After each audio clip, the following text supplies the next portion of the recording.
Okay. I will start recording this presentation, this lesson, so we can um, start over. Now I must first of all look. um, I must learn as well on the way. So I apologize. Um,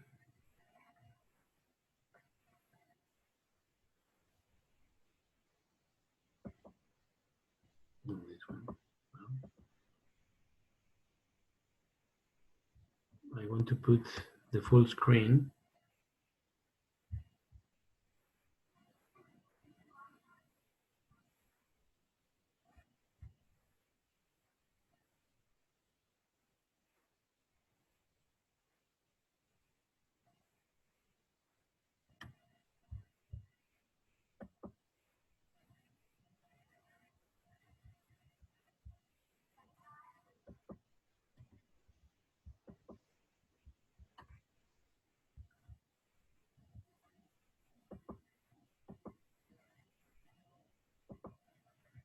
Okay.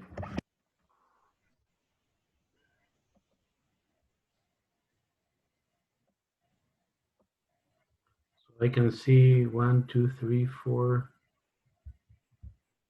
We have 12, including myself, so we have 11 students. So I hope um, we will be able to have an interesting uh, presentation. And I will start now with with our our talk. Um, so some information, general information about news about our particular course. Unfortunately, all the field trips will be are canceled, so there will not be any in the meantime any field trip, and we will have decided to reschedule some of the elements that are part of the course, and I will be sending you information along the um, along the sessions of the weeks, the days through the Moodle system. So we're coming back to the topic that was related to that we ended last week, and that related to the energy balance. And we started here with the first figure about the balance that we have on the solar radiation arriving the Earth. So first of all, we know that from the 100% of the solar radiation incoming to the Earth, if we translate that into watts per meter, a total amount of 342 watts per meter, that's like the bulbs that we can imagine that getting the energy through the atmosphere is getting into the Earth. From that, 30% of that energy of the solar radiation is reflected back to the outside atmosphere. 6% of that is reflected by the atmosphere itself, 20% by the clouds, and 4% by the Earth surface. If we consider that a part of how much of the remaining energy is coming from the sun, about 70% of that energy is being absorbed. From that, 16% is absorbed by the atmosphere, 3% by the cloud itself, and the more than half absorbed by the Earth itself, or the Earth surface that is coming into the going through the atmosphere. So much of that solar radiation is absorbed by the Earth's surface and is emitted back to the atmosphere as infrared radiation. So we know that 30 that percentage, an important part of that infrared component, is coming back. So when that water, when we must understand, we have a type of that amount of radiation is coming to the Earth is in balance. And that balance is based on the amount of energy that's entering to the top part of the atmosphere is equal to the amount of energy that is leaving the top atmosphere. So we have all the systems, all the energy system is to the Earth getting through the sun is a balance in a balanced way.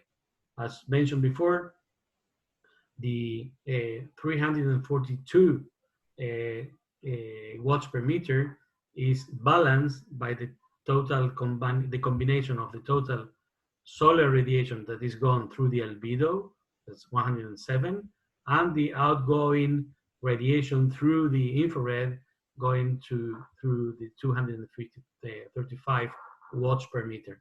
If we sum these two outgoing, it equals the total income of the solar radiation coming through the sun.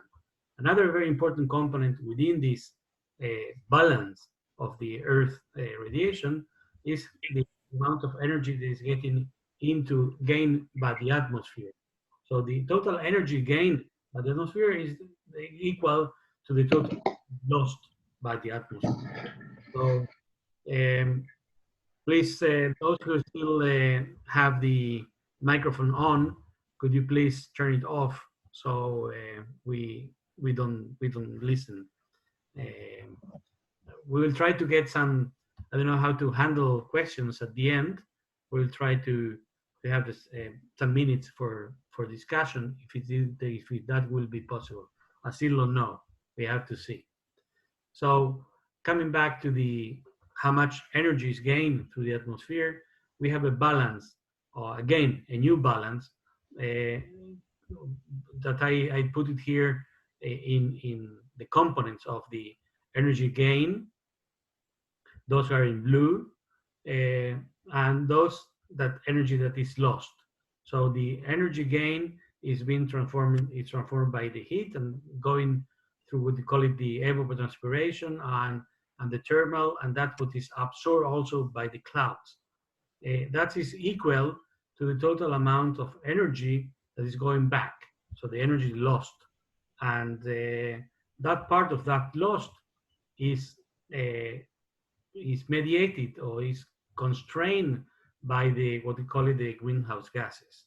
So if we sum again all the blue circles with all the red circles, again from the at the atmosphere level, they both are equally.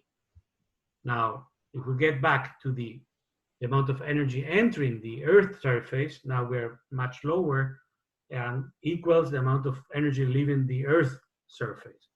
So here, the amount of energy that is gain absorbed by the surface is equals again here on these two in the blue circles equals that of the leaving the Earth surface again through the evapotranspiration, the thermal evaporation, and the surface radiation back. Here we have from a very important component, what I wrote here, the greenhouse gas component. And this greenhouse gas component has an important role within the balance of the temperature that we have in the Earth. So if we consider this balance that what is getting into the Earth's surface, and what I was saying before, that the outgoing energy equals that of that incoming energy into the Earth's surface. Now, what will happen if we remove all the atmosphere, if we remove all the gases that form for the atmosphere? What we may expect? I cannot answer you because we don't have a chat here. But if we remove all the gases, that will happen. So the incoming energy getting into the Earth will be decreased. And if we are talking about balancing, that will lead that the total outgoing energy from the Earth is reflected by the sun, by the Earth will also be reduced. So if we remove all the component that were here and going back into this component of the greenhouse gases, we may found that we have a new balance, and this balance will lead to much cooler, much cooling conditions of the Earth, because we don't have this back and forward of the infrared radiation leaded by the greenhouse gases. So the Earth surface will cool and definitely would emit less infrared radiation until this balance will be restored. And here we have this a new balance, but under a much colder conditions.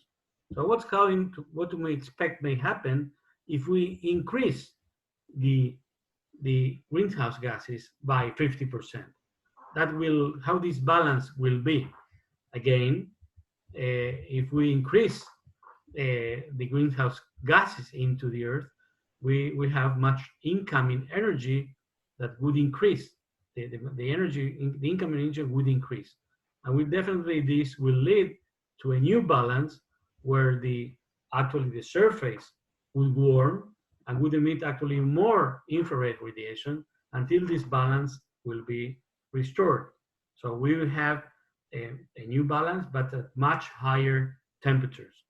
So that's what's when we talk about the importance of the role of greenhouse gases within the balance of the energy on the Earth scale.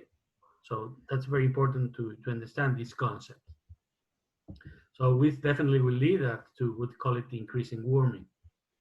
When we're talking about the role on the general scale, and going back to some figures that you may have seen in the ecology course, like we know that the Earth by itself, or the Earth on the global scale, is affected by the winds and the ocean currents.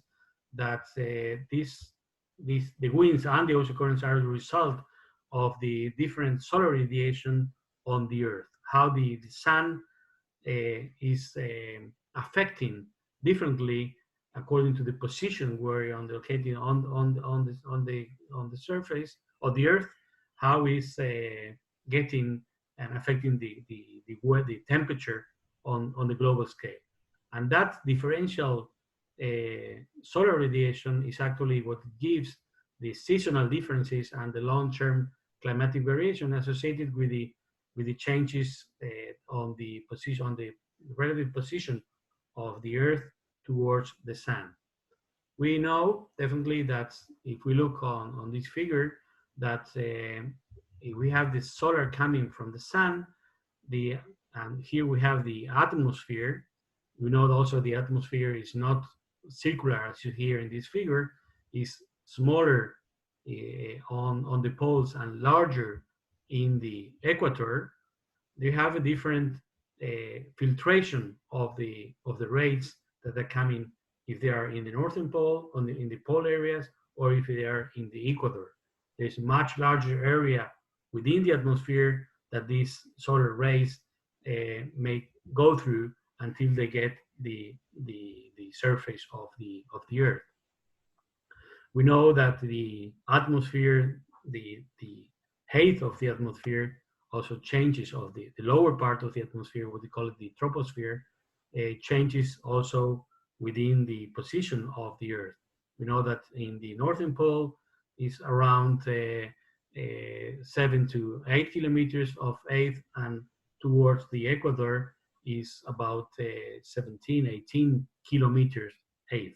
So we have a different position or different altitude, or the amount of uh, uh, the amount of rays of coming from the sun. They differentiate how much they're getting the Earth surface. We definitely know that in the equator, because of the position of the Earth and the towards the sun, the amount of energy coming through the equator is much higher than those coming from the to the poles. And definitely that's trigger a whole changes into the global weather of the Earth. A very important component in the on the global scale about climate. Now we're talking about climate, is the relationship of the Earth towards the sun, and as well the position of the Earth towards its own axis. This we call it the orbital forcing.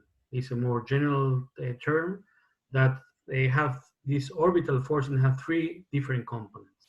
One, what we call it the eccentricity of the Earth. That is the relationship between the position of the Earth on the around the the, the the circle around the sun that changes in time.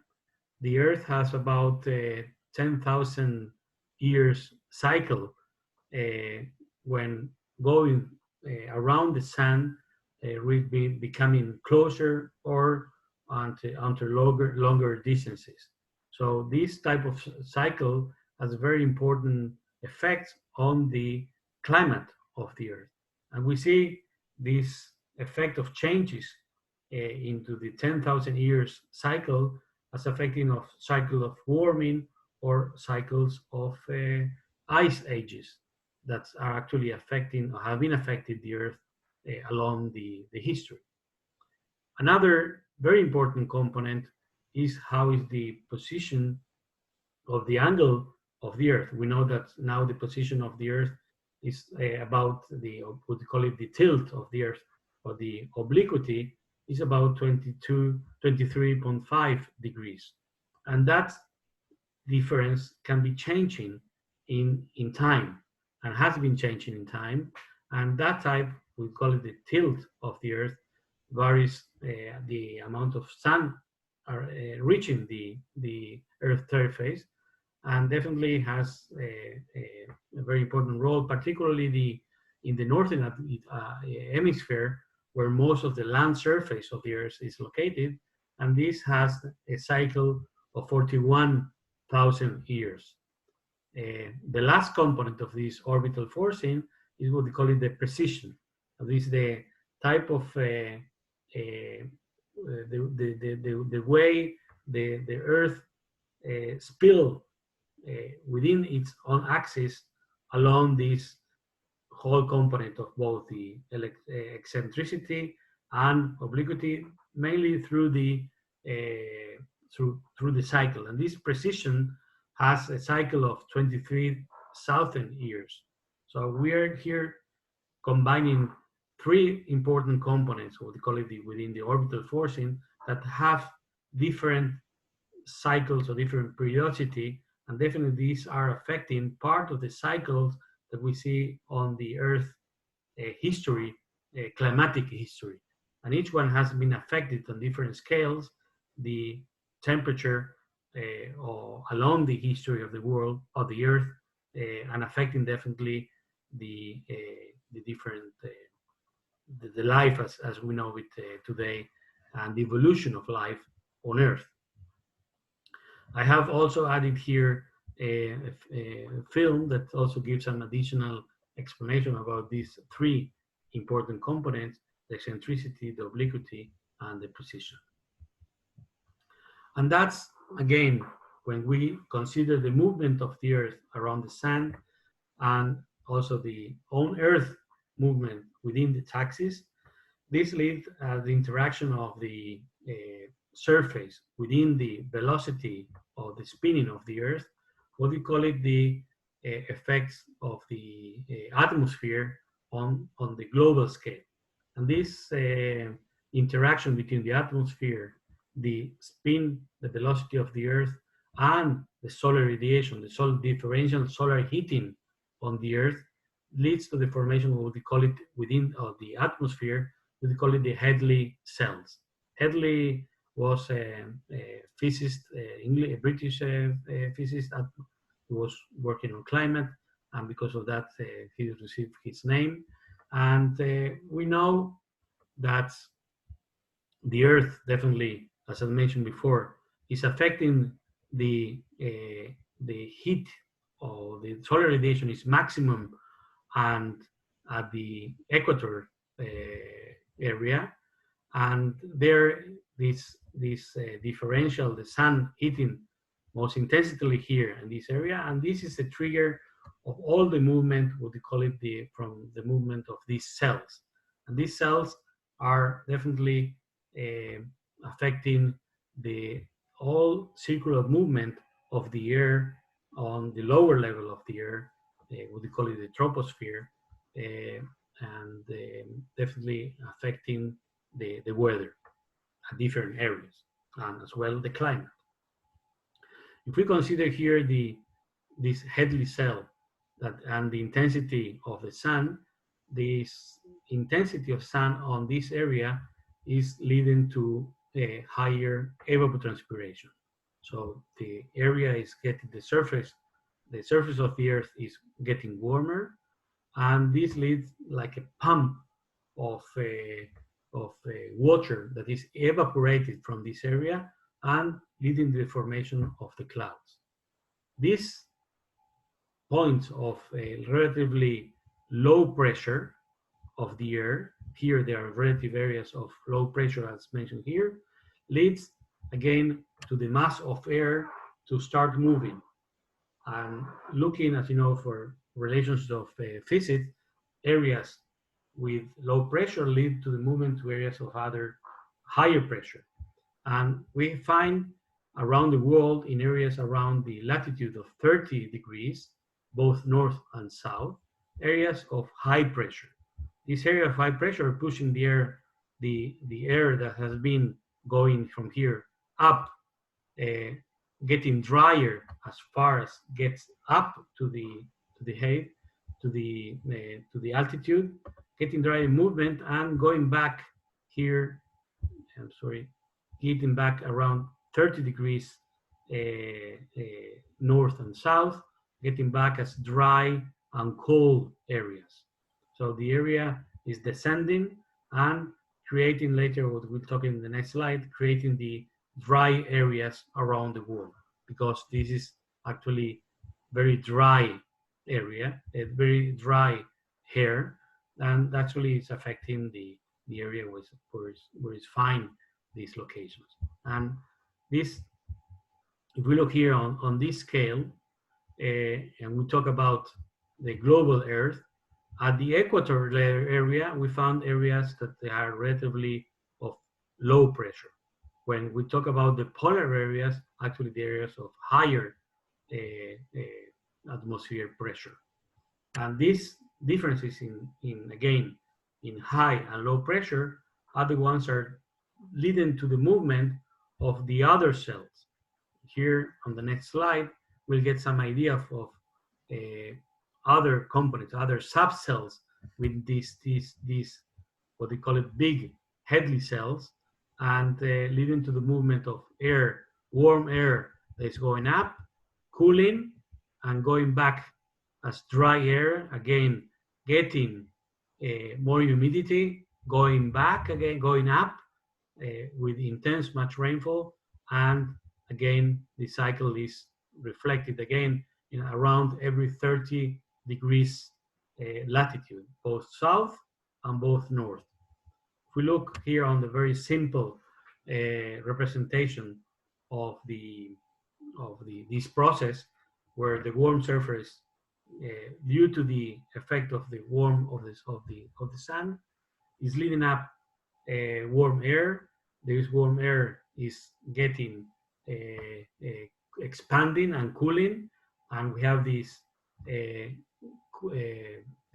form of clouds that they are forming the clouds. We have the rainfall, and again this component here, this component of the warm surface and the air, the warm air that is going up, is leading to movement of all the big mass of air and creating these circular Hadley cells that are the ones leading the movement like a clock, that they have concatenate one each other and begin the movement to these big cells.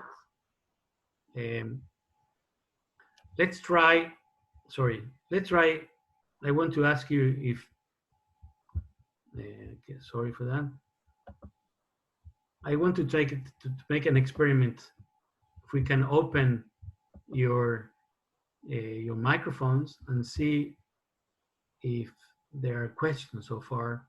I see that the number of members getting has increased. We're now 16, and I wonder, I cannot see you, but I wonder if it's possible to have any key questions that so far things were not clear. And I want to see, I cannot see myself as well, so I don't know if I am clear enough with this type of exercise. Any comments? Yeah, I want to ask. 1 second. Can you hear me? Yes. Great. So in the beginning, we spoke about the energy balance. Is it just by chance that the balance is now uh, equal, both the input and output? No, the balance, the Earth balance is imbalanced by itself. It's a physical relationship that we definitely need a balance on how much energy is getting in and about how much energy is getting out. The problem when we're talking about the greenhouse gases is that this balance is now getting unbalanced. So we are having much more accumulation of greenhouse gases, and the infrared uh, energy is going up because of these greenhouse gases. So the whole temperature to reach this balance is getting higher, as I show in the previous slide. So Okay. definitely by natural the system must be balanced. It cannot be unbalanced. So always the system will find itself a balance to the system. Okay. Any other questions? Yes, I have one. Do you hear me? Yes. It's about the Hadley cells. Yeah. So are they like, okay, so there's this movement of air. That's what creates the cells, or the limit of the movement of the air is a result of the cell existing? Yeah. The the actually the cells are a relationship between the difference between the pressure of the atmosphere pressure with areas we have low pressure and areas with high pressure. So the difference, mainly the main differences are related to how these pressures is coming from. From the poles, we're having very high pressure, and from the equator, we're having very low pressure. So this difference between low and high are the ones that lead into the movement of this mass, the air mass. And these are leading again on the 30 level, um, on the 30 degrees latitude and altitude, north and south, are leading to this type of cycles of movement of the air of the air masses, and that's is what is leading actually to the winds, and that's actually what is leading to uh, the differences on along the all the along the earth on the different latitudes along the earth. I will continue on that a little more. I didn't finish this section, so I did a mistake that I stopped here. Let's going on, and then we'll keep on going on additional explanations. But I want just to see if there is a possibility of having a chat or questions along the presentation. So far I'm used to interact with you through questions, and that's the first time that I'm just in this type of system looking speaking only by myself. So please turn off again your microphones, and we'll have time for future questions. So going back to the presentation.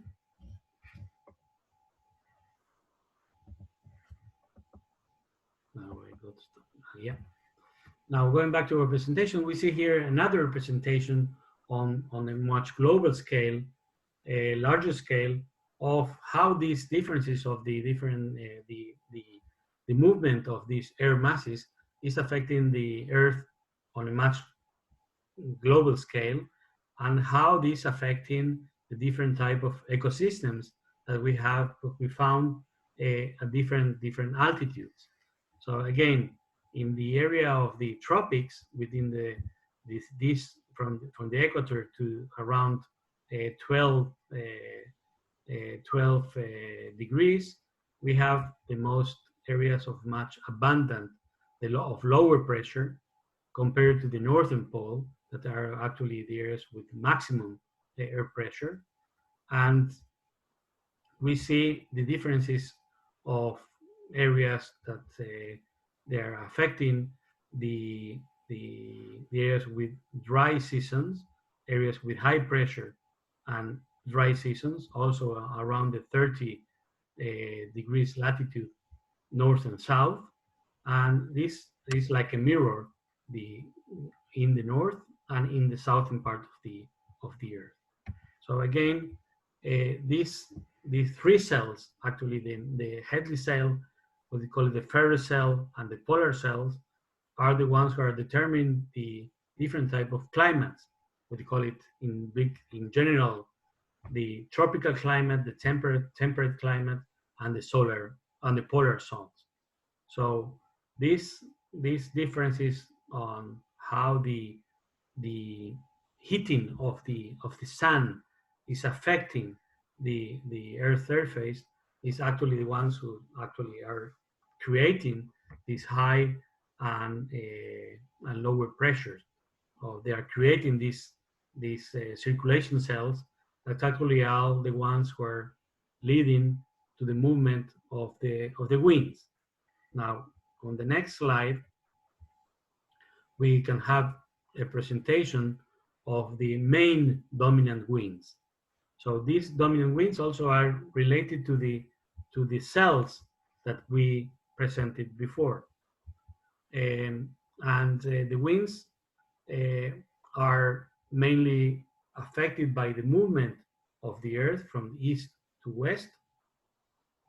And the movement of the Earth is actually, if we look on the direction of the winds, they look like they are deflected, they are changed because of the movement of the Earth. If we consider that also the Earth is not circular, yes, the Earth at the equator has a diameter of more than 40,000 kilometers compared to the upper part, to the northern pole or the Antarctica.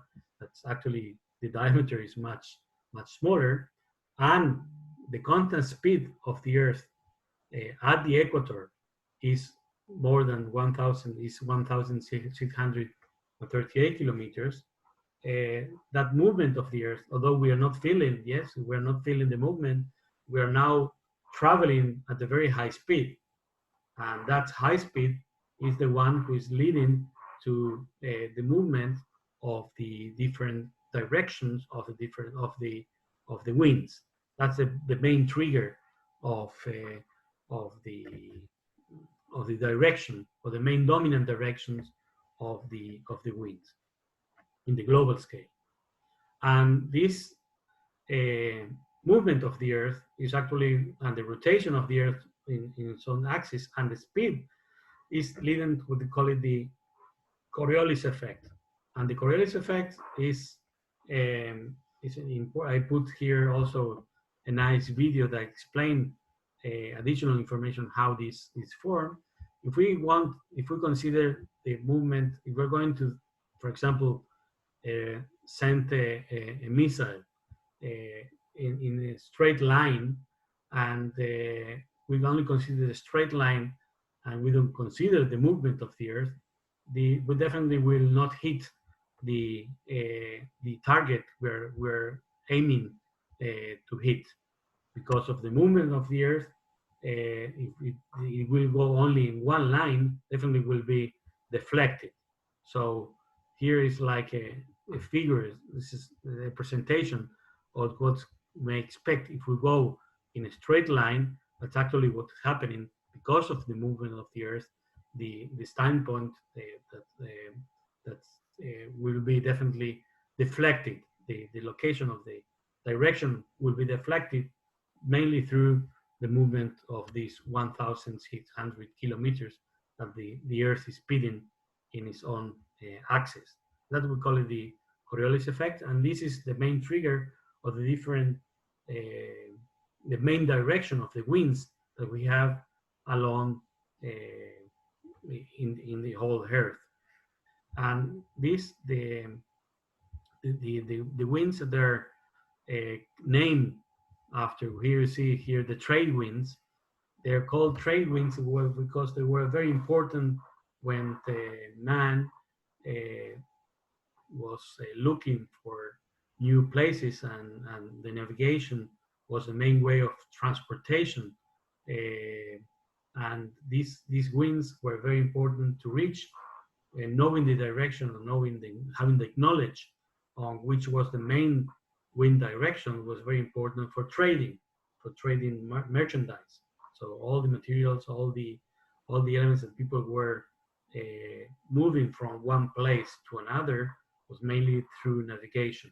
And so the navigation at the time was mainly through winds, through vessels, and these vessels you needed very well to know which was the main direction of that wind to move on.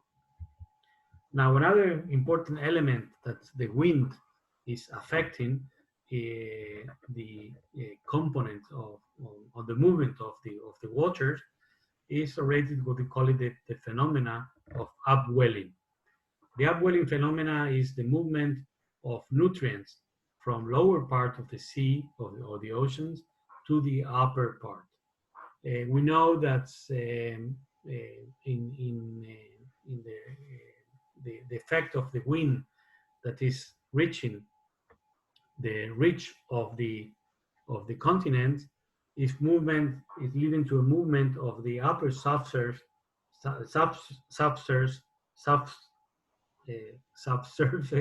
subsurface of the water, and this leads to definitely relief or removal of the upper layer. This upper layer is much warmer, and coming up, as we see here from the figure, coming up cold, cold water, and this cold water has a lot of nutrients that they're definitely that they are released, or are the fact they have very high nutrients, because all by physical properties, all the animals when die, they go down into the lower onto deeper waters of leveled water. So this process of getting this cold and very high rich nutrients water is actually leading to much higher productivity of the phytoplankton that that is capable of getting much higher nutrients, and increasing their primary productivity. This phenomenon of the upwelling is very common on the tropical areas, where you can see that much higher productivity, primary productivity of the oceans, due to this phenomena of these high, rich nutrient waters coming up to the surface, mainly due, again, the main driver or the main trigger of this movement of the water, again, is wind. The wind is getting this this movement and removing the upper surface that is generally can be much poor in nutrients, and getting this new water from below with high nutrients going up and enriching the, the waters on the sea level. And this has a very, very important role in the whole component on the prime productivity on the world scale. Another very important component on when we're talking about the effect of movement of water, and the key role of changing the energy movement around the world is what we call it the thermohaline circulation process, or the Great Ocean Conveyor. This process is the process that connects the whole world into makes the world fully connected through the water, and this water is bringing higher temperatures on the global scale. This thermohaline circulation process was developed, or was the main idea was led by Wallace Brocker, who was an oceanographer that actually, well, he passed away last year. Was a leading scientist, American scientist, that came up with the idea that the whole Earth was connected through this very important oceanic um, oceanic currents that lead to the establishment of regulating the temperature in the global scales. And this actually, this type of the thermohaline circulation is the one that actually that allows the temperature in Northern Europe much higher than if we compare the temperature in at the same latitude in Canada. If we look at the temperature in Canada on the northern latitude, say about 60, if we compare that temperature into Northern Europe, we see that Northern Europe is generally not being frozen in winter. And this is related mainly to this circulation of the ocean waters. And the trigger is that the Earth, the sun, warms water on the ocean surface, and this water, for example, comes here from the Gulf, from the Caribbean Gulf, and moves. It moves towards the north, and as far as moving, we're talking about the big mass of water. Can be this current can be of several kilometers wide, and this current is actually of high temperature, relatively high temperature, is moving toward the northern part of Europe. Here, mainly release the heat of the water, and is getting down by a change of also on the saline content of the water. Because of that, is called thermohaline. Thermo from temperature, haline from salt, and it's the relationship between the difference between the temperature release and the changes in in salt concentrations. So we know that salt is getting is much denser. Salty water is much denser, and definitely has a very important role in moving or leading this heat through the ocean.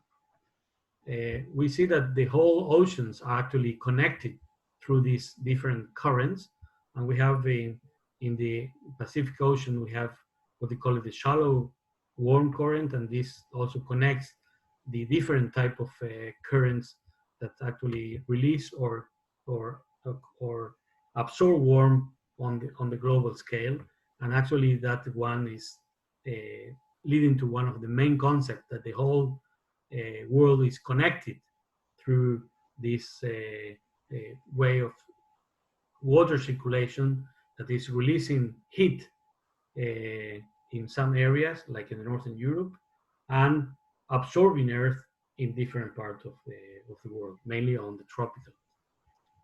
Uh, Also, these large-scale water circulations lead to what the process, we know that the phenomena, that we call it La Nina or El Nino. So these large-scale atmospheric and oceanic circulation patterns are the ones who are establishing actually the big patterns of temperature and precipitation on the world scale. If we look here on this figure, the normal conditions is that around the area of Australia,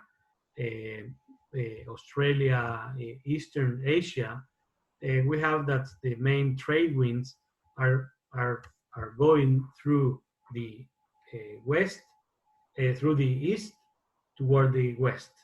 That's the main movement of the winds in that area, mainly the trade winds.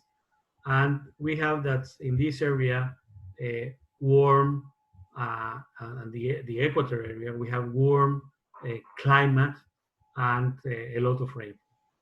The phenomena of El Nino is that there is a decrease in the pressure of these trade winds that normally push the water towards towards Australia, from America towards Australia, and there's a decrease on these winds. This leads that the warm water that is now in Australia and is moving towards America, towards Peru, the Peru area, and we have major changes of this water that is going, that used to be in Australia and the warming that area of South Asia, moving towards towards America, mainly towards Chile, Peru, to that area as we see here in this major red color, that is due to the movement of warm water from the east toward the west. Sorry, again, it's moving in this direction from the west to the east, and definitely this area uh, being actually strongly affected by these changes. This lead to major changes on the world scale. If we look on what's going on within the El Nino year, we see that the areas are actually getting in Peru, Ecuador, these areas are getting much wet and warm conditions, while this, considering that this movement, big mass of water is leading to big changes on the atmosphere movement as well. This leads to, and considering that they're all interconnected, this leads to major changes on the whole world scale of areas that became dry and warm, like in Australia, and El Nino area, El Nino years. This area is having the major droughts, while this area is actually having much more rainfall.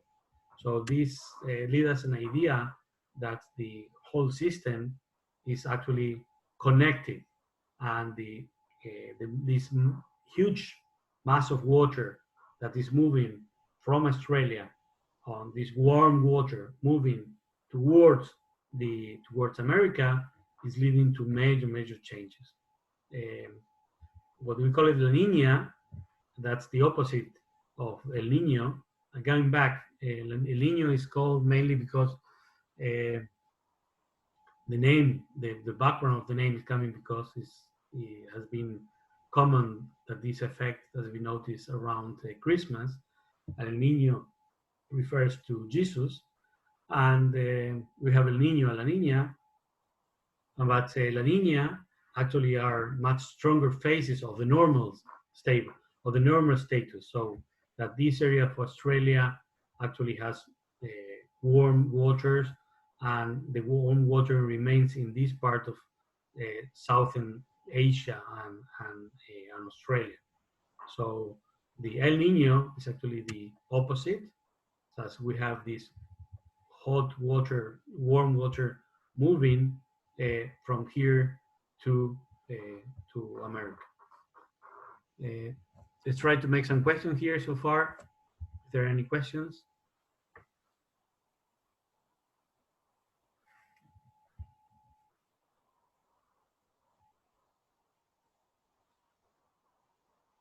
Any comments? Hi, I would like to ask, is my microphone working? Yes. Okay, I want to ask about the Hadley pockets from before.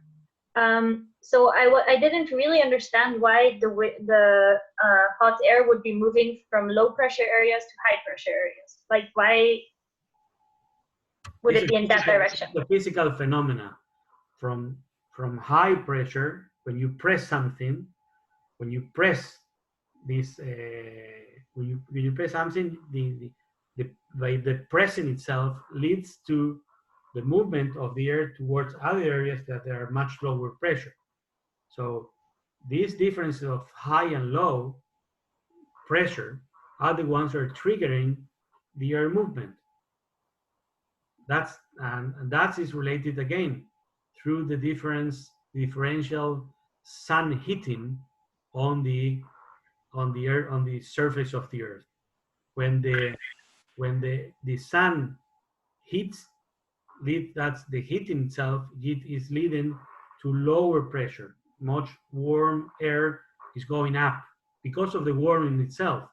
So this, like a pump, the heating is like pumping hot air that's going up, and by the fact of going up is leading to low pressure. The areas that have high pressure are pressing on the opposite direction, and that's even strengthens the movement of the air and leads to the cycling of the huge masses of air. Hope I know if that's more clear. So the high pressure is actually what pushes the air kind of back down towards the lower pressure areas.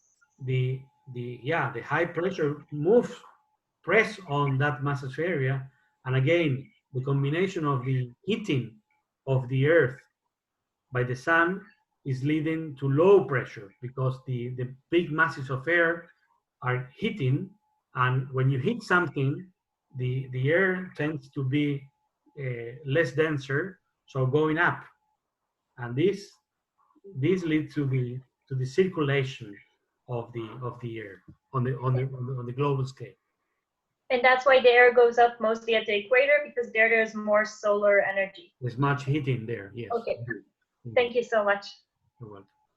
Any other questions so far? I know this is complicated, but I will learn also in the move, so please be patient with me. Okay, so a very important element when talking about on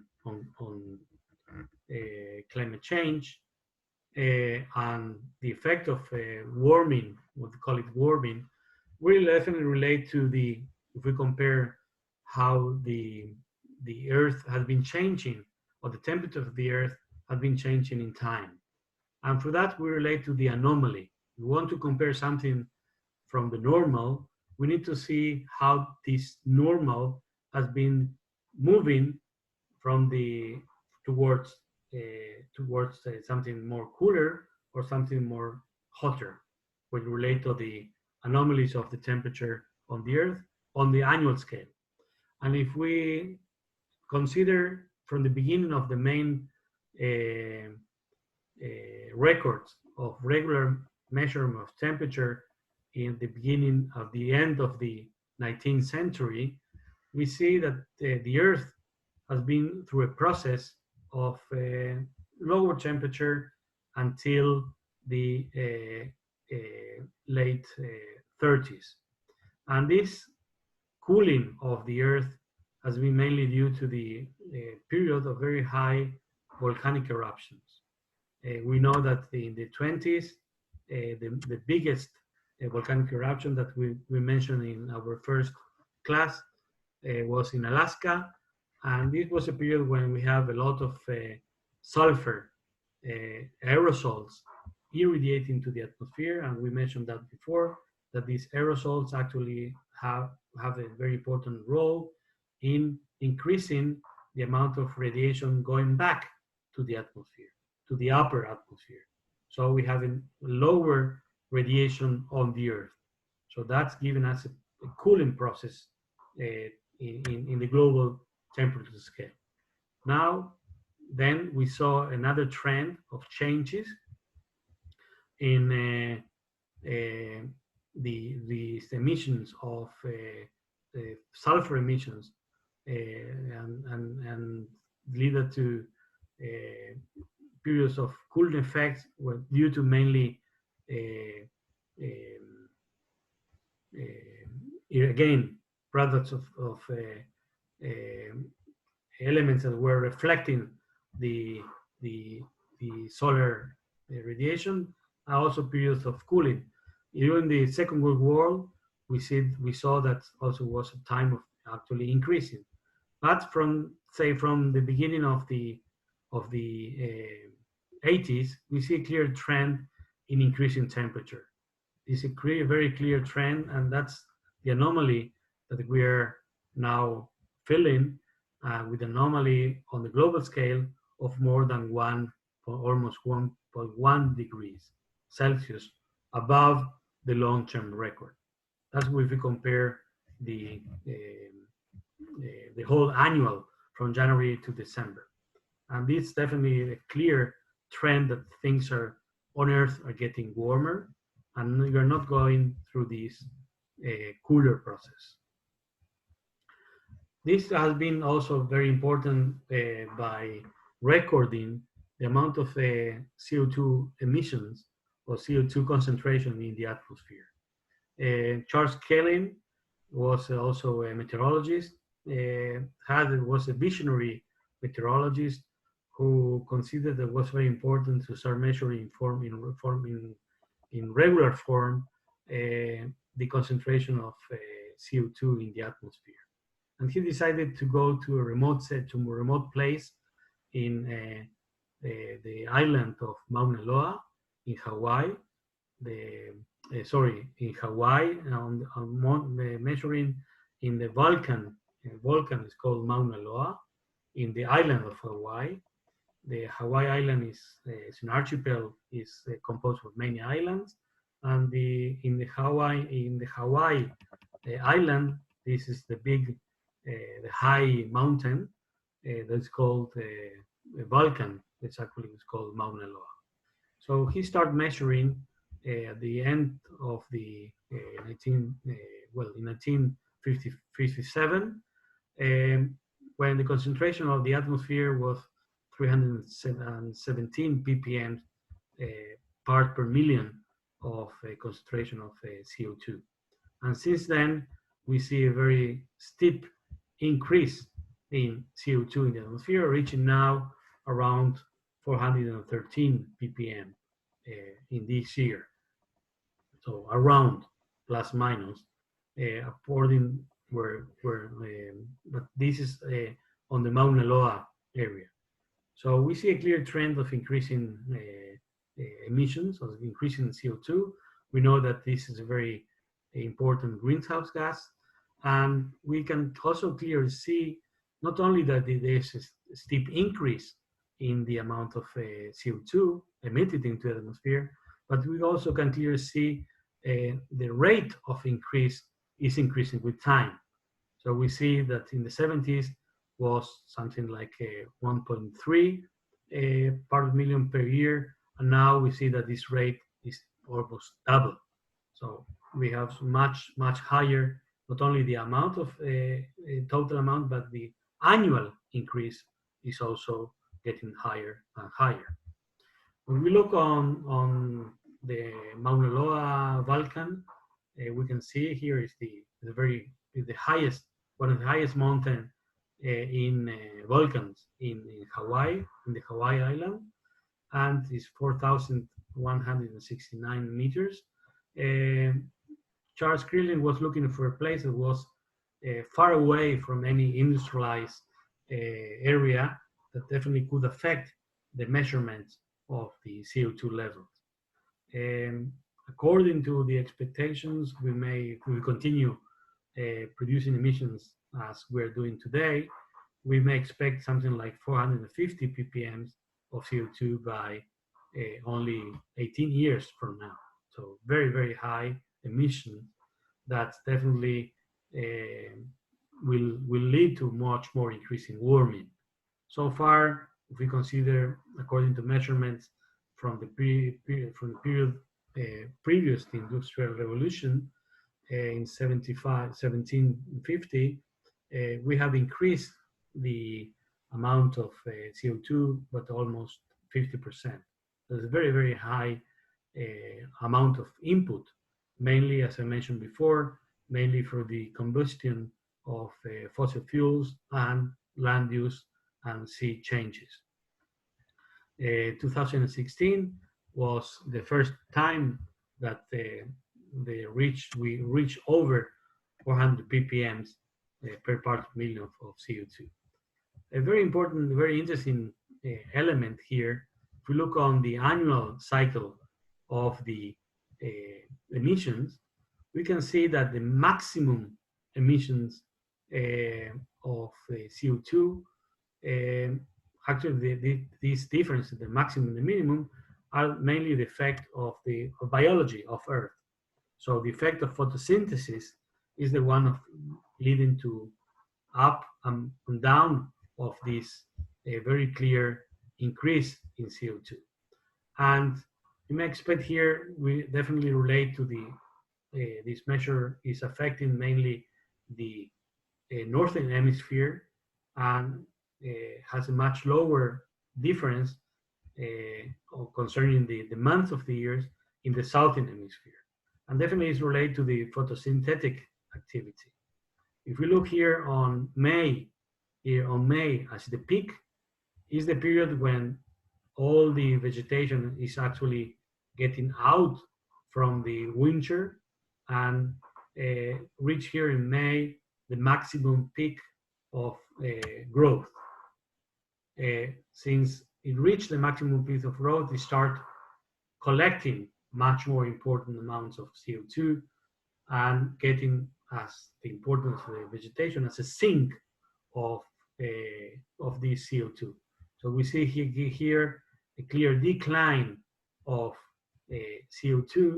I'm looking here for a clear decline. I hope you see in your screens the direction until we reach October, when all this period around July, August is mainly the summer of the main activity of the vegetation in Northern Europe, different from our region. Actually, our cycle is towards more earlier in the year if we compare that what's going on in Northern Europe, because our system is much reached to a peak of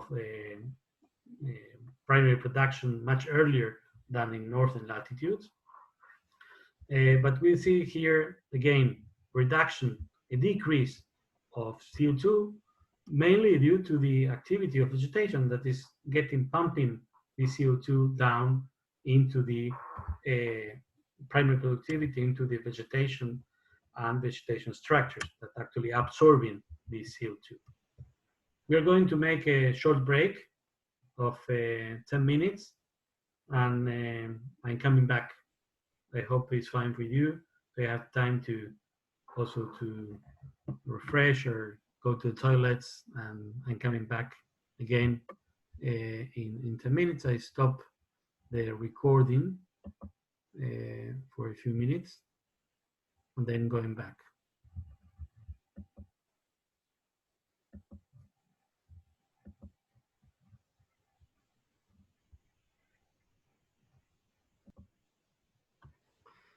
Okay, we're back.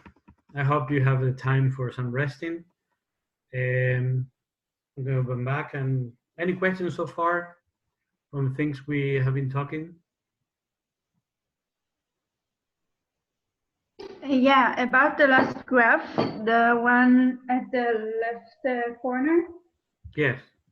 So the y-axis is like particles in the atmosphere. Yeah, the upper. I'm asking if the meaning of it is the particles in the atmosphere, the CO2. Yeah, the one was why. Okay. Why is going the upper? You mean the upper part, or the lower, or the upper? No, the y one, the y. What I wanted to ask is, when you spoke about it, you said that during May the vegetation starts to gets to its peak, right? The peak, of the growing of we have we have here the peak actually of the maximum, let's say the emissions. The emissions are maximum. That's something that is maybe it sounds counterintuitive. During this whole period until it reached its peak, we're talking about the period that is going out from the snow melting process, the process, the period that is going through getting into winter to summer and spring. The spring in Northern Europe or the northern latitudes of the northern hemisphere, the spring, the maximum spring starting in May, starts in May. Here start much earlier. So at the beginning of the peak of this May, this spring month, it's actually the process when it starts actually pumping back the CO2 and getting it down until October. So when October you have, and again, the snow process, the winter, and now and again is going up because the capabilities of absorbing that CO2 is getting lower because of the vegetation. Vegetation is shredding the leaves, most of deciduous vegetation. So all the trees have leaves that they shred the leaves. So there's no more capability of absorbing the CO2. So it's getting from that point of view, in October onwards, when it's coming winter, it's going up again. And the system is not capable of getting this CO2, pumping the CO2 from the atmosphere into the vegetation or into the vegetation or all the organisms that are capable of doing photosynthesis and getting the CO2 down. Is that clear? So the shedding of the leaves starts during October. That's why we see a rise in the Yes. CO2 in the air. Okay, Yes. great. Thank you. Okay. So we continue. Any other question in the meantime? Okay. So we continue. Trying to get him down. The presentation.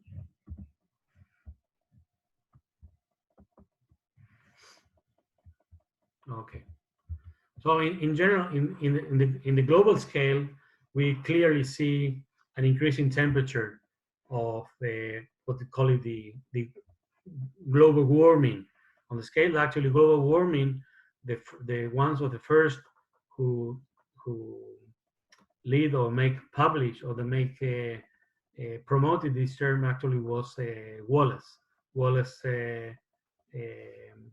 from the ocean circulation, thermoline circulation, from the one who promoted actually this term, global warming. We see that the Earth is getting warmer, and these warmer conditions are the extremes are much more frequently in the northern part of the atmosphere, and actually our region around the Mediterranean is also ones we're getting the warmest record. As mentioned in our previous class, in our previous lesson, we talk about the climate change. We're talking about the increasing frequency of extreme events. And here we have extreme warming or extreme records of a higher temperature on the world scale. We see that we're going through a warmer Earth. Again, the velocity of this change is getting much faster, and the vegetation also has an effect on changing how much this warming is getting stronger or not. When we look on, as mentioned again, considering that most of the land surface is in the northern atmosphere, we see important also differences between the northern and the southern hemisphere concerning in relation to the land masses. So we have on when we see the difference on the CO2 level, maybe we may see difference when we look on the southern hemisphere and when we look on the northern hemisphere. We can see here on this figure on the same latitude range, we see the difference in the northern hemisphere towards the southern hemisphere. And we see very, very important differences when we compare the amount of land that we have in the north compared to the amount of land they have in the south. And again, the capabilities of absorbing the CO2 from the atmosphere by the vegetation differs from the north to the southern hemisphere. When we talk about also a very important component on global warming or increasing temperature, that relates to the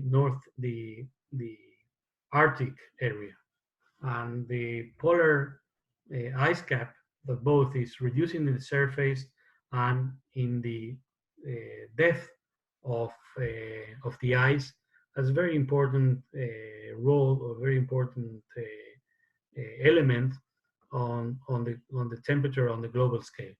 I will shut down here a second the little towards the sun is coming through the window. So I hope now you can see me better. I don't see myself, so I don't know where am I located. So I hope you see me well.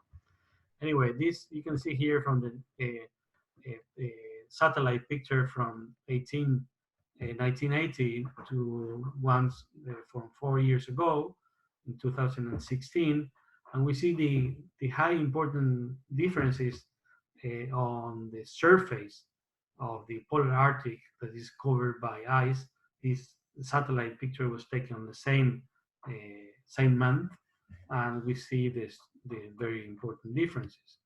Now, these differences are not only important on the scale of the surface, but also on the thickness of the Arctic ice volume. We see the very clear trend of decreasing in the thickness of this ice, and the clear trend of reduction of the surface and the thickness. This leads to some models, some ideas that in very few years, the whole polar Arctic sea will be navigable in summer due to the total absence of this ice. And this ice has a very important role, as we mentioned, as reflecting solar radiation due to the albedo effect. And this white surface is disappearing or maybe disappearing, and we have a positive feedback. So the lack of this ice will lead to warmer of the water. The water will be much warmer, and with the probability of the capability of reaching higher areas of ice will be lower. So the amount and the area covered by the ice and the thickness of this ice will become even smaller or thinner. And also this relates what I mentioned also in our first lesson about the melting of the permafrost. And here you see a picture from Greenland, and we can see what I mentioned, what we meant with the idea what is permafrost is a permanent ice layer that stands beneath the soil. And this melting of this ice may have a very important role in increasing the sea level on the ocean level on the world scale. The melting actually of the Antarctica will not definitely change the surface of the sea because it's already water that has a lower salt density and is forming this ice. But the change of the melting is related to the water that is already into on the water. So the melting will not change the amount of water that is in the sea. But if we melt all these permafrost and we melt all the glaciers that are on the surface, that will definitely add much more water into the oceans. Another interesting phenomena that we see in the northern latitudes in the Siberia area is due to, as a consequence of this melting of this permafrost, we see many areas of forest, of boreal forest, that the trees are getting into, are like falling, or part of them, they get an inclination.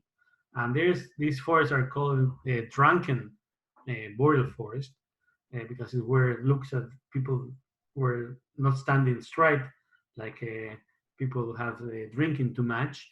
And you see these huge extensions of forest with these trees that have an inclination. And this inclination is mainly due to the melting of the area where the roots are standing. The roots are standing on the area close to the uh, permafrost and the soil, and the melting of this permafrost is getting holes in the interface between the soil and the ice. And these holes are getting, are leading that the roots where these trees are standing are getting actually leading to the falling of these trees. If we compare again the temperature anomalies, and we compare what is going on the land surface and comparing to the sea surface, first of all, the trend is very clear. We're getting into increasing anomaly, higher temperatures. Definitely due to physical properties, the water gets, the change in temperature in water is much slower than that's on land surface. So here we see the major changes, but the trend is clear. You're getting into more than 1 degrees on the global scale on land surface, and almost more than half a degree on the whole ocean level. So that's very high important changes. We're talking about here Greenland, so having a try an idea how the surface of this huge island is almost more than 88, 9 times the size of Israel, and it's a very high surface of covered by ice. And what I mentioned before, that this ice has a very important role, potential role. If this ice is melt, definitely will lead to an increase on the sea level on the global scale. And here we have, I will put later the paper that how this accelerating of these ice sheets in Greenland is changing the whole scale of the area, mainly due to two phenomena that is going on in Greenland. In the Greenland is like a basin uh, that is getting melt by two processes. One, the upper part is getting higher temperatures, so it's melting by itself from the up, and the fact that higher temperatures of water is getting through the borders, and these borders, this center part of Greenland is much lower than the coastal area. So we have hot water or warmer water getting into from the seashore into the inner part of this island and melting the ice from beneath. So we are getting a double process: a melting from the up for high temperatures, and a melting from below ground, from below sea, below ice processes. So that's definitely is accelerating the process of melting, both through the air, as mentioned. These are the two main triggers of the melting process of ice in Greenland. If we consider that almost more than 280 billion tons of ice were already melted from in these 14 years, since 2002 to 2016, huge amount of water. This is something like more than, to have in scale, more than the 50 times the amount of water that is in the Kinneret Lake. So to have an idea how much water we're talking about, huge amount of water. Now, the fact that I mentioned before, that the period, the importance of this hot water is coming from the Caribbean area, from the stream Gulf, from the Gulf of Stream, and heating and hitting the northern part of the northern latitudes of Europe. What's going on, if what will happen if this area actually is going to melt, on also the melting of the polar ice that is floating on the on the Arctic. What will happen? There are some projections that if this ice actually will melt, they will definitely change the salinity of this fresh water, huge amount of fresh water getting into the sea. Will change the salinity, and this fresh water will strong enough to change the salinity of the water, and definitely change the direction of the stream, and this definitely will probably lead to much colder conditions, because this hot water, this whole water that is coming from the current of the Gulf, will be diverted, and definitely less warm water will arrive northern Europe. So we may find that northern Europe will be at similar conditions that we found in northern Canada. So it's much colder conditions, and definitely the projections are not much promising for northern Europe. And these ideas also are coming from records that we have in the past. So we're talking about the potential of what we call it shutdown of the thermal line circulation. So this is a huge risk, and the history of the world tell us that this thing has already happened in the past, in a period that we call that happened something like 12,000 years ago, when a geological period is called the Younger Dryas. Dryas is the name of a plant from the Rosaceae family, from the same family of the roses, the strawberries. Is a plant common, very common in the northern latitudes. It's called Dryas octopella. It has 8 petals, and important pollen records were found in the ice of island of the northern hemisphere, and these important records of pollen were found in the areas that they are much southern from the northern latitudes in Central Europe, in a period where the climate at the time was much colder. And we see here the potential. This figure is giving us an idea of the decreasing temperature in Europe during this period before the Holocene, before the around 12,000 years ago, where temperatures actually were down significantly, and this decrease in temperature was considered mainly related to the important warmer of the northern areas of the Arctic, that actually lead to a melting process of Greenland and the Arctic Ocean, that lead again to a shutdown of the thermohaline circulation. So we found that a huge amount of pollen from this plant is very common in the records of the soil in much lower latitudes in Europe, as an indication that this plant, that it's actually found in much northern areas. In the north, it is a plant actually very common in the tundra, where conditions are much cooler, are very common in much warmer areas now. So that's given an indication that in the past, this area was much colder.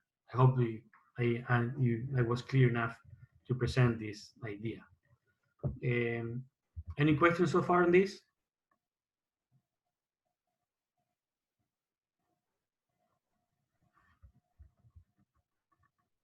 Okay, so let's move on. And the idea is again to compare what's going on. We call it the seesaw effect. It's a paper I'm going to put into the at our site, and the things on the process of melting and increasing ice surface. What's going on in the northern hemisphere and in the southern hemisphere. The seesaw is, it's a process that is a playground. It's something to play that someone jump up, the other jump down, down and up and down. So that's in English it's called seesaw. And the seesaw effect is also the balance of warming and cooling from the northern hemisphere to the southern hemisphere. So when some areas we see the effect of cooling and warming processes, what's going on in balance from the northern hemisphere and the southern hemisphere. So we're going to present that in scale. When we try to recreate models of predictions of climate models, we use computers.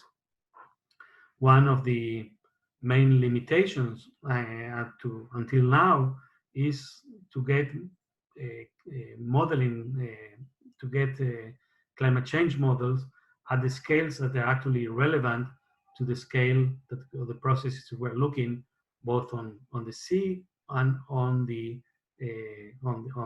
surface. And it's a problem, it's a big challenge when we're talking about the scaling processes. Now, if we took a grid with data of temperature, of records of temperature in some particular area, and we definitely go from larger scale to smaller scale, we can definitely look on much accurate modeling. And this process is called downscaling processes, when you get scales of grids of information, of data, of climatic data from one big area to a smaller area. One of the big problems that we have in Israel in the last 30, 40 years was that the information of the modeling that people were working with were about grids of 100 and 100, of 100 by 100 kilometers square. And if we consider the size of Israel, in 100 kilometers square, we have most or less covered the most of Israel from east to west. And if we trying to make some statistical analysis, we need definitely many different cells. So with only 2 cells, you cover the whole Israel. So it was impossible to make any accurate prediction of what's going on. So in the last years, the people who are working on climate modeling has been increasing the accuracy of these models, because they have been going through a process of downscaling, of reducing the the scales that the data was coming from, and get able to be trying to get more accurate information. So the limits are that there are a lot of problems with the climatic models, that the limits of this modeling in temperature that not necessarily related temperature of the species that they are related into the different areas. So from the biological point of view, there are definitely important limitations. But now on the scale that people are working now in Israel, we're talking about the downscaling from, I said before, 30 years ago, about 100 by 100 kilometers square each grid. Now we're working on about 12 by 12 kilometers square. So that gives us much accuracy on trying to get some ideas on the smaller scale. And in an area like in Israel, with very high spatial heterogeneity, very high variability on in very short distances, having this type of capabilities is very important. Now, the Meteorological Service in Israel is complaining that they don't have enough money to to have enough computers or computer power to analyze the complex of all the variables that you need to model on very low scale. So that's another challenge that definitely we're facing. And when we're talking about the models, we call it global change models. We or climatologists are trying to make different scenarios. Would call it different models, or there you will a term that you will see some places. It's called RCP, and these different RCPs are actually the acronym of representative concentration pathways. And these acronyms represent these pathways relate to the amount of energy of watts per meter square that the different scenarios of increasing temperature have given us. We are now, according to the records, we are around of an increasing in temperature or leading to in temperature through this level. According to the different type of models, we may reach, according to different RCPs, these are very optimistic, of a reduction on temperature of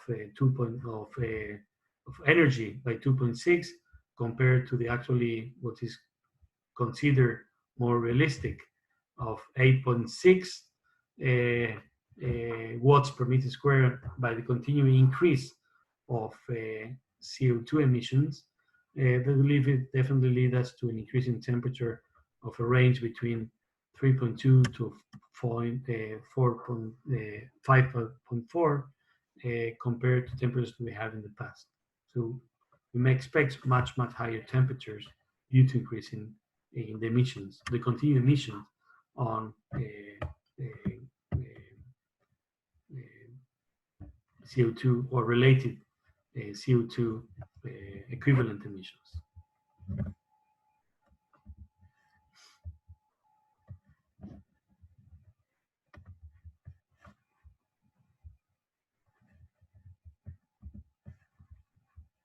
Trying to move down.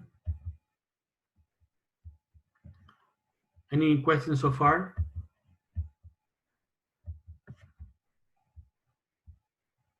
Okay. Now we are moving to a new topic and related also to the biology of the component of climate change ecology. The importance of moving what we call it the species range shift, moving the actual distribution of the species from its native range to a new range. And this definitely give us a big challenge. There's a mainly basic understanding that when the climate will change, some particular species will find that the new climate will not be more suitable anymore for them. And they have actually three possibilities: to move, to migrate to a new suitable climate, to adapt to the new climate conditions, or the third one and the last one, to get extinct. So these are the three options that species may face under changing of the conditions, of climatic conditions or the habitat conditions where the species has been developed in time. One of the first researchers trying to identify the effects or the factors that affect species distribution according to climatic conditions was Alexander von Humboldt. Alexander von Humboldt was a naturalist, a German naturalist, who described the vegetation of many places in the world. And he got the chance of representing or studying the vegetation of South America. And here we see a representation of the idea of, we're talking about the late 19th century, not the late, not the beginning of the 19th century, where he traveled to America, and he looked on changes on vegetation along altitude gradients. Another way to that we see, if you know, that we can compare changes both in latitude and also in altitude. So we may expect that there are some equivalents of changing when we move up into altitude than we move into different latitudes, south or north, up and down. So he had the chance of describing the different. You see here, it's a map of the changes of the vegetation communities along this mountain. Actually, this mountain is called the Chimborazo in Ecuador, and it's actually a volcano, a very active volcano. And this Chimborazo is about 6,000, above 6,000 meters above sea level. And it's a pity that we cannot have any discussion between us and ask you which is the highest mountain in the world. And you may answer me that probably the highest is the Everest. It has more than 8,000 meters above sea level. But you can consider where is the location of Chimborazo in Ecuador, and we consider the elliptic form of the Earth. If you compare the distance from the center of the Earth up to the upper part, and if we compare that to the Himalaya, where the Everest is located, and we see the distance from the center of the Earth, actually the Chimborazo, considering the form of the Earth, is actually the highest mountain on Earth, and actually a volcano on Earth.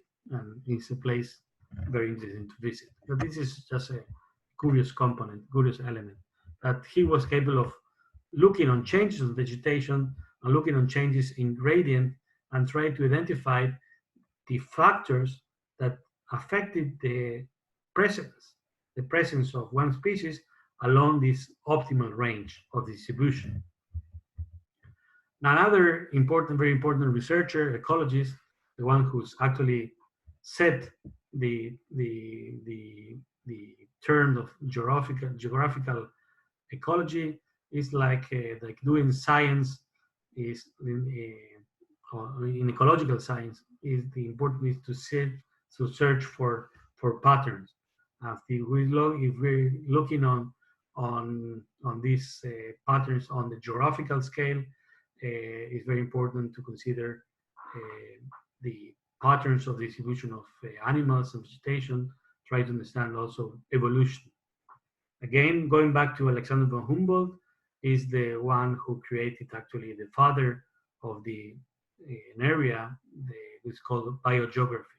He was the one who developed this area and gave the term biogeography, but tried to identify the factors that affected the distribution of organisms in different regions and different habitat conditions limited by the nutrients of the soil conditions and as well as the climatic conditions.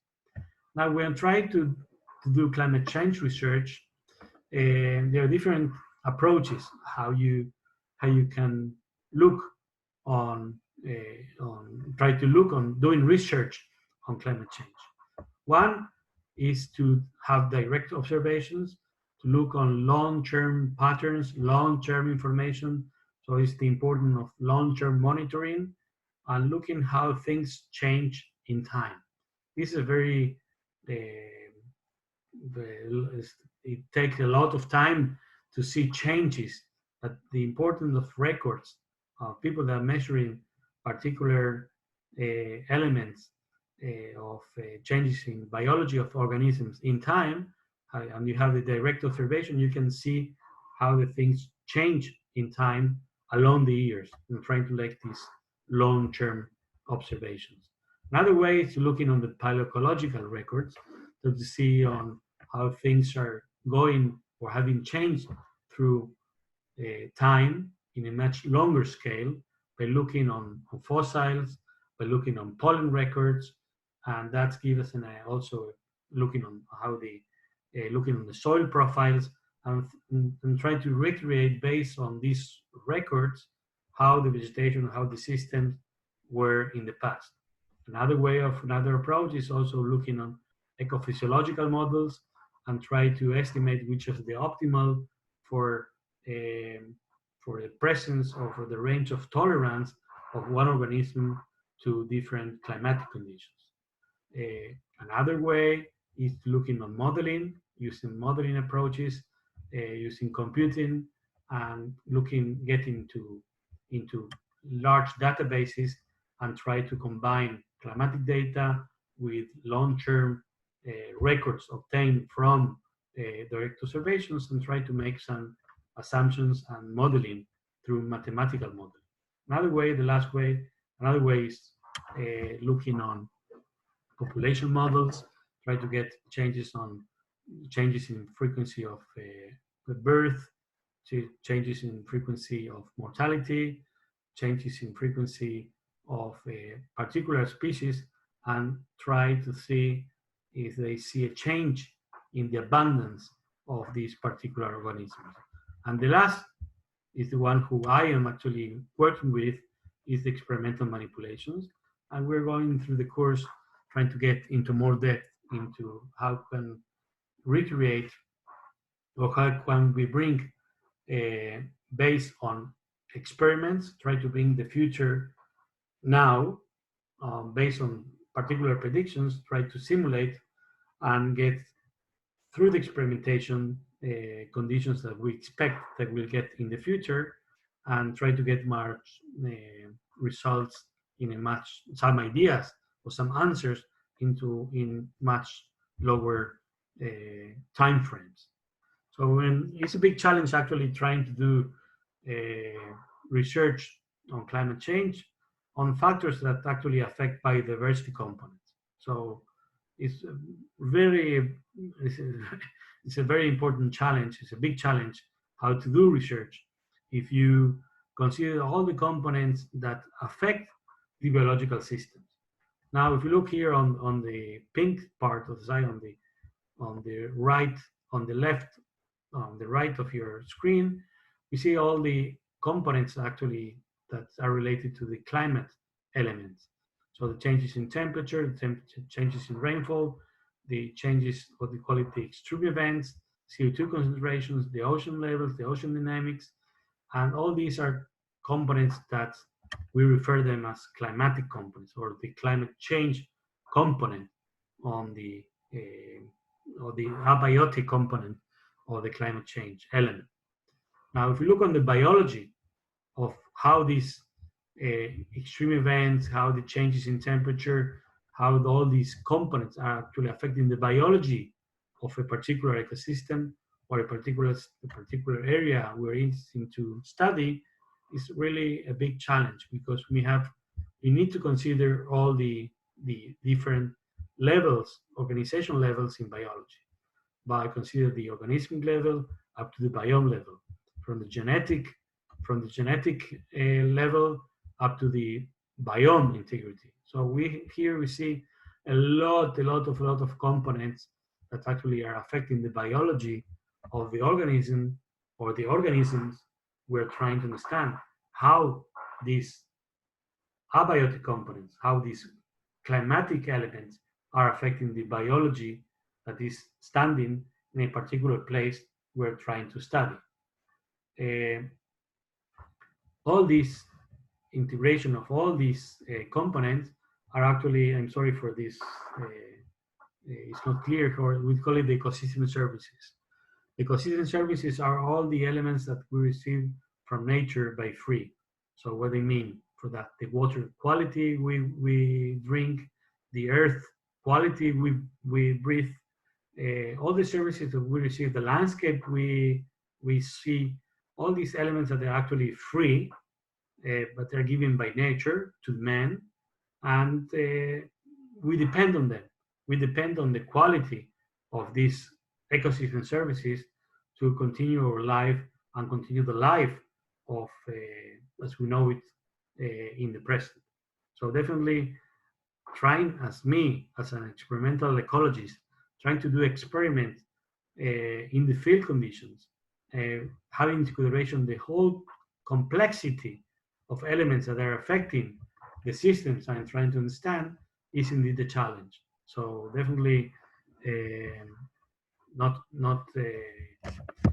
it's quite complicated, and definitely I face this challenge every day. I don't have the solution, but it's very important to try to recognize which are the main elements that are affecting your system and try to look on them and manipulate them and to see how the systems will respond. When we talk about the um, range of a species, definitely we need to talk about the ecological niche. And the ecological niche of a species is actually the role of that species has in the whole system, what the type of food they consume, what type of who eats them, or what feeds on them, what type of resources are using, and how these organisms is related with the other organisms from the same species and from other species that is present in that particular place. When we talk about changes in the distribution of organisms due to climate change, we can understand what we call it, first of all, the fundamental niche, and is the area where we may expect, according to the physiology capabilities of the physiology conditions of these species that can tolerate the temperature and temperature, weather, rainfall, altitude, these basic abiotic conditions that are related by weather and resources give us what we call it the fundamental niche of the distribution of a species. What's the maximum range where you may expect these species to live? And when we talk about climate change, we may expect that the range of these species may probably change due to changes in climatic conditions and changes in interactions of other species that also may be affected. We have here the what we call it the fundamental niche in here in black, and actually we see that the particular species, let's say, is a theoretical species.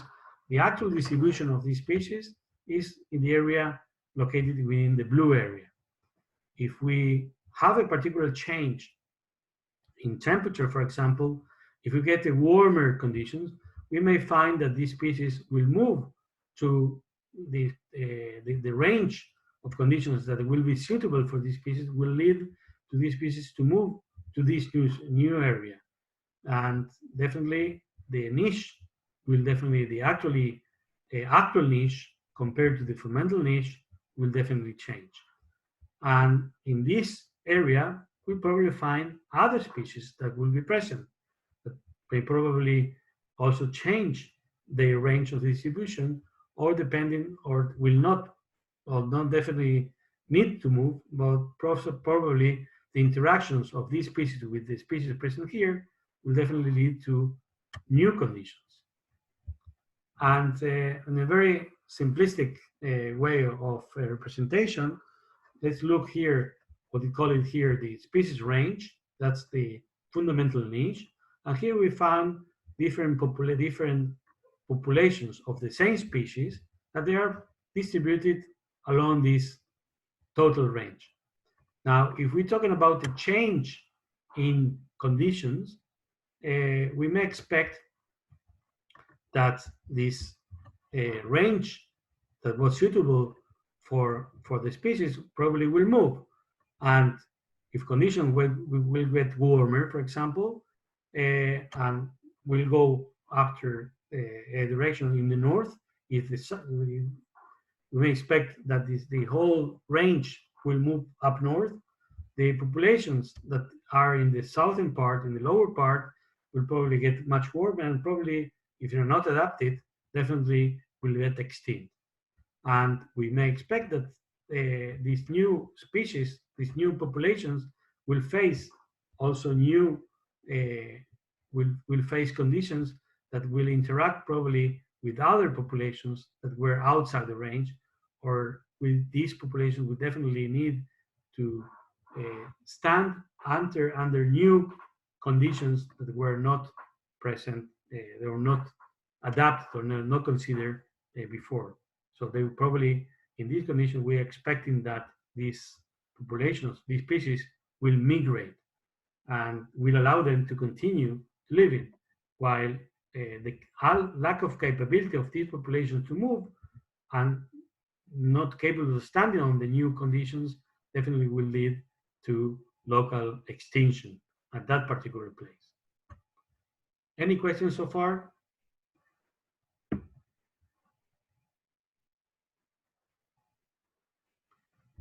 Any questions? We are reaching the time of the end of our second lesson.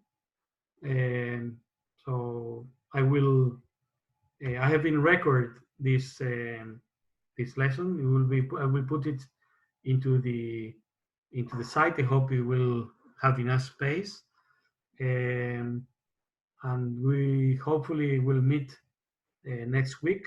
We'll be in contact with you through the mailing system of Moodle.